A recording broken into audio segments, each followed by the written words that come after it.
மீனா வாழ்க்கையில் இப்படி ஒரு சோகமா இது வரைக்கும் தெரியாம போச்சே.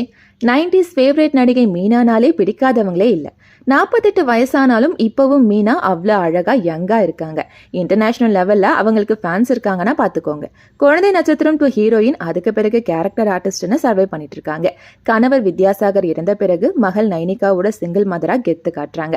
இதுக்கிடையில பொலிட்டீஷியன் மற்றும் நடிகரை இரண்டாவது திருமணம் பண்ணிக்க போறதா எழுந்த வதந்திக்கு போல்டா ஃபுல் ஸ்டாப் வச்சாங்க. இப்ப என்ன விஷயம்னா, தன்னோட முதல் காதல் பத்தியும் அது சொல்லாமலே தோத்து போனது பத்தியும் அவங்களே ஷேர் பண்ணாங்க. அவங்க பேசும்போது, இந்திய சினிமாவோட அழகனா இருக்கிற பாலிவுட் ஆக்டர் ரித்திக் ரோஷன் மேல எனக்கு பயங்கர லவ். எப்படியாச்சும் என்னோட காதலை அவர்கிட்ட சொல்லி அவரை கல்யாணம் பண்ணிக்கணும்னு ரொம்பவே ஆசையா இருந்துச்சு.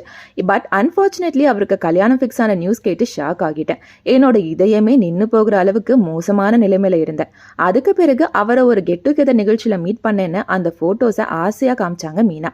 இந்த லவ் மட்டும் சக்சஸ் ஆகி இருந்தா மீனா இப்ப வேற லெவல்ல சந்தோஷமா இருந்திருப்பாங்களேன்னு கமெண்ட் பண்றாங்க ரசிகர்கள். ஒரு சிலர் நோ ரித்திக் ரோஷனை கல்யாணம் பண்ணாம போனதே நல்லதுதான்னு அக்கறையோட சொல்றாங்க.